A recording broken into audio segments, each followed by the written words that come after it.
La primera parada la realizamos en el río Chicamocha. Este río viene desde Boyacá. En este río podemos encontrar bastantes actividades mineras, la cual busca extraer grava y arena. En esta ocasión el río tenía un nivel bajo de agua, puesto que no había llovido desde hace un largo tiempo. En el río se puede apreciar la contaminación ya que pasa por muchos pueblos y así este agua baja casi muerta. La ruta del río primero viene dando una curva enorme por el lado del Parque Nacional Chicamocha y después se va encontrando en el río Suárez que pasa por el Socorro para después convertirse en el río Sogamoso.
La segunda parada la realizamos en el común restaurante Chifras, el cual queda en el kilómetro 63 de la vía Bucaramanga-Bogotá, específicamente en Aratoca, donde pudimos disfrutar de unos deliciosos desayunos típicos santandereanos. La tercera parada fue en la finca cafetera, la finca de don Ernesto y su mamá, la cual ha tenido una larga historia, la cual era una hacienda que tenía diferentes explotaciones de tabaco, maíz, caña, coca. Estas actividades eran hechas por los esclavos indígenas y ha sido un lugar muy histórico ya que ha ocurrido una gran cantidad de acontecimientos de la época de la violencia bipartidista, la cual mató a una gran parte de población que habitaba en la hacienda. Otros tuvieron que escapar. En esta hacienda se explotaban los esclavos para sacar diferentes cosas de la caña en el trapiche, con una máquina muy torturante que tuvo diferentes mejoras o avances durante el tiempo. Sin embargo, los esclavos seguían siendo torturados y masacrados de una forma muy aterradora cuando hacían cosas malas o se comportaban como querían. Llegaban a un punto de abrirlos enfrente de su familia con una cuchilla para que su familia sintiera el dolor y asimismo el esclavo, ya que era una muerte lenta. Por último, después de este feo acontecimiento, hoy en día esta hacienda es una finca cafetera y productora de mora, que se encarga de producir un café muy costoso que es exportado a Europa y es muy de muy fina calidad. Tiene más de 14 variedades de café para poder tener un contrato con la empresa Nestlé.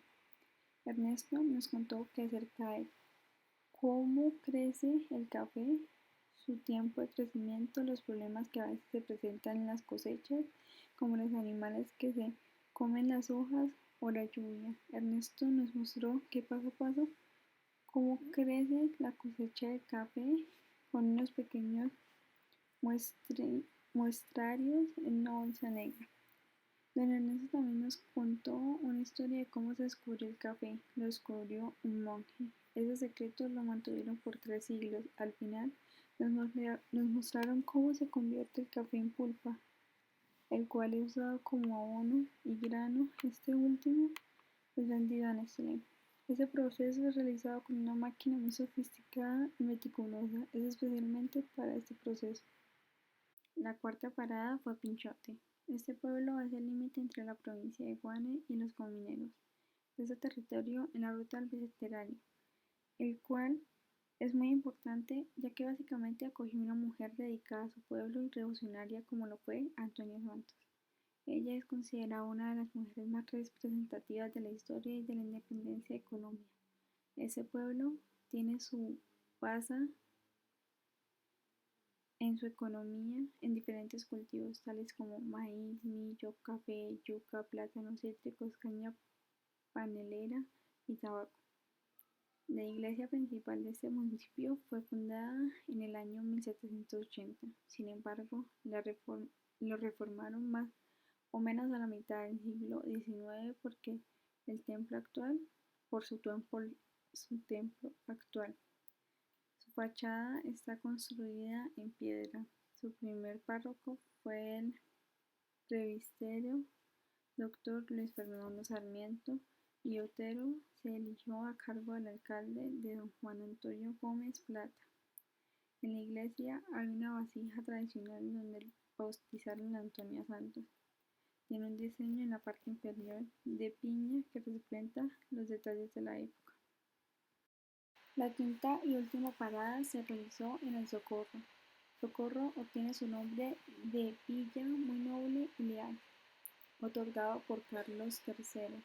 Fue fundada en 1681 por don José de Archila y don José Díaz Sarmiento. El municipio fue fuerte en artesanías de textiles, algodones, pique, cultivos, tabaco y tuvo una gran influencia en la historia de Colombia, puesto que se llevaron allí a cabo una serie de hechos importantes de la lucha de la independencia, como la Revolución de los Comuneros de 1781 contra la opresión del Imperio Español, entre otros hechos de la constitución del Estado colombiano.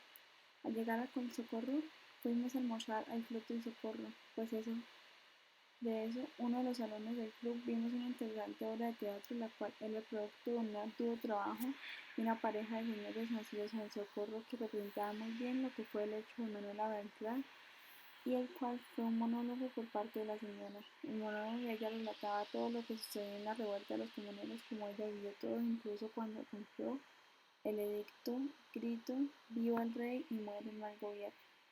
Esta acción la hizo el ser la primera mujer en enfrentarse al régimen del gobierno español. Y el señor, por otra parte, nos hizo una presentación con una forma de hablar santandereana típica de los campesinos. Nos relató acerca de los utensilios típicos, También nos habló un poco de los antonines y su forma de hablar y el rechazo de nuestra identidad. Nos contó que él no había entonces de manera teatral y también nos interactuó con nosotros. Fue una obra muy completa y divertida que nos hizo pasar un buen rato con la alegría de todos. Luego de ahí fuimos al parque donde vimos una estatua de José Antonio Galán, el cual fue condenado a muerte por participar en la insurrección de los comuneros. Después de ser dado de baja, la descuartizaron y sus partes fueron distribuidas por toda la zona. Su brazo derecho fue entregado al socorro y por eso está en la estatua. Tiene un brazo y una espada. También ahí nos hablaron un poco de el socorro, su catedral y manera de entrar, la cual también tiene una estatua en la parte principal y su busto. Después de allí fuimos a la catedral principal, que tiene una de las cúpulas más hermosas del país. Es una linda estructura, la catedral de Nuestra Señora del Socorro. La fachada de la catedral es en piedra labrada. Los pisos, el altar mayor y el púlpito hechos de mármol y la de Carrara traído de Italia. Lámparas traídas de Milán, hechas de piedra, de cuarzo y espectaculares vitrales. Después de allí fuimos a la Casa Cultural del Socorro. Entramos de un grupo pequeño, puesto que es muy peligroso entrar en grandes magnitudes al segundo piso, pues es que esta casa tiene muchos años. Tanto allí vivió Simón Bolívar, así que teníamos el riesgo de hacerla caer. En el primer piso habían varios cuartos donde pudimos evidenciar utensilios de la que usaban los esclavos guanes o también las personas que habían dejado sus cráneos mal formados gracias a las torturas.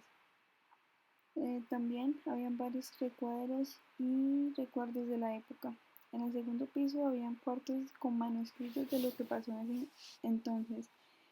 Estos manuscritos eran de gobiernos y muchas personas. También había un pequeño cuarto con utensilios como espadas y objetos para torturar. También en el segundo piso habían diferentes retratos de las personas que marcaron la historia en este entonces.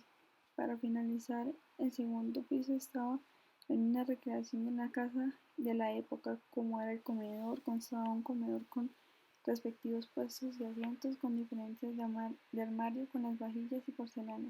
Este tenía una ventana que comunicaba a los dueños de la casa con la servidumbre que se encontraba en la cocina.